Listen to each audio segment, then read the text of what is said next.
자, 재개발 재건축 추진 절차를 보게 되면은 수익 보시게 되면은요, 실제로 수익은 초기에 투자라는 게 가장 크겠죠. 이만큼이. 사업이 쭉 진행이 될수록 수익이 낮아져요, 점차.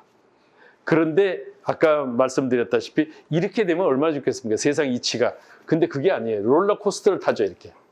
롤러코스터를 타면서 결국은 오르긴 오르는데, 문제는 여기에 산 사람이 굉장히 비싸게 사게 되는 거예요. 이거 사는 게 아주 잘 샀죠. 이렇게 산 사람이. 근데 실제로요, 한남 3구역만 예로 들어봐도 그런 일들이 비일비재해요. 여기서 사면은 뭐 정말 최고의 투자가 되는 거고, 그렇다 그래서 이 사람이 손해를 보느냐? 아니죠. 여기까지 가니까 이 사람은 투자 수익이 적을 뿐이에요, 상대적으로.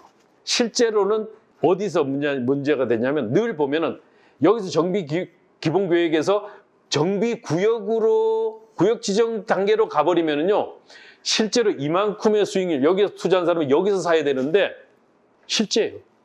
이렇게 가니까 투자 수익이 별로 남는 게 없어요.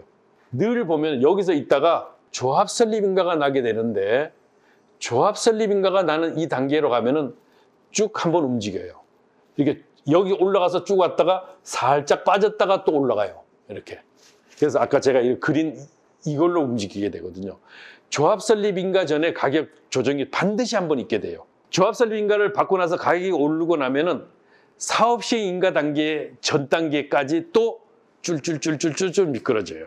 그리고 나서 사업 시행인가 후에 분양 신청 마감이 되고 나면은 이제 가격이 안정화되기 시작하죠. 이렇기 때문에 보통 재개발이나 재건축 투자를 하실 때는요, 처음에 들어갈 때 못 샀다고 몸달할 필요 하나도 없습니다. 기다리면은 기회가 또 오게 돼 있거든요. 재개발 정비 사업의 규제 완화를 이제 한번 볼게요. 재개발 규제 완화가 6가지가 있죠. 주거정비지수제, 요거는 재개발입니다. 재개발에 대한 규제 완화. 요 주거정비지수제가 요건 뭐냐면 굉장히 까다롭게 만들어 놨었는데, 단순히 우리가 이론적으로 보면 노후도 3분의 2 이상의, 그다음에 이제 그 주택 노후도, 거기다가 호수밀도, 도로 접도율, 뭐 이런 것들이 충족되면 되는데, 그게 아니에요. 그 안에 들어가 보면은 굉장히 난해, 아예 허들이를 넘지 못하게끔 만들어 놨어요.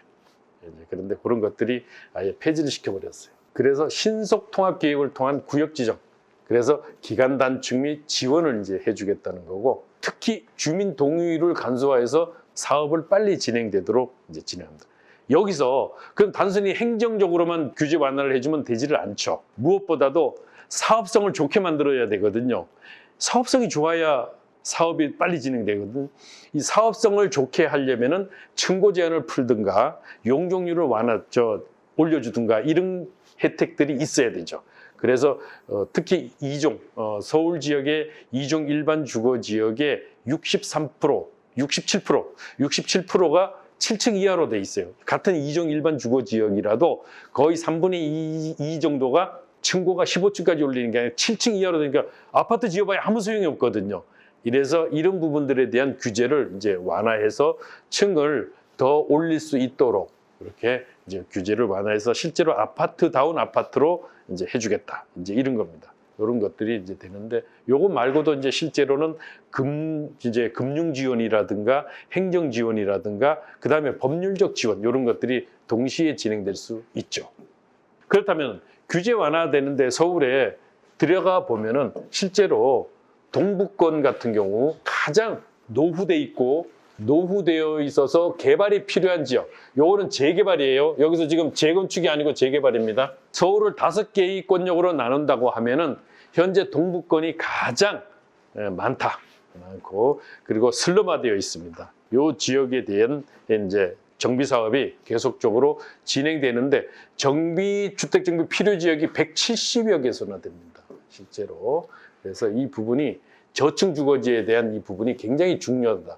실제로 보시게 되면은요, 이 7층 이하 이런 부분들을 이제 어떻게 해서 완화하느냐, 이것이 이제 관건이 되는 것이죠. 그래서 이 부분을 우리가 이제 계속적으로 이제 2종 일반에서도 층수 완화해서 또 하나 혜택을 줘야죠. 혜택을 줘야 되기 때문에 거기에 따른 비율을 이제 말씀드리는 겁니다. 그래서 여기 같은 경우는 법적 상한 용적률이 실제로 국계법, 국토의 계획 및 이용에 관한 법에 보면 2종 일반 주거 지역 같은 경우는 법적 상한 용적률이 250%예요. 근데 서울시에서는 200%만 주고 있죠.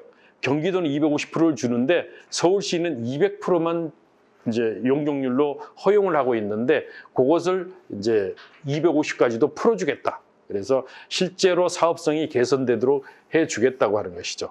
이게 이제 주거정비 지수제인데 이 주거정비 지수제의 필수 항목에서 선택 항목이 상당히 중요했었습니다. 그래서 이 평가 점수 70점 이상을 받아야 되는데 70점 나오기가 너무너무 어려웠었다는 거. 그래서 실제로 재개발을 진행할 수 있도록 허용되기가 힘들었었다. 허들을 넘기가 너무 어려웠었다는 겁니다. 이런 부분들이 있죠.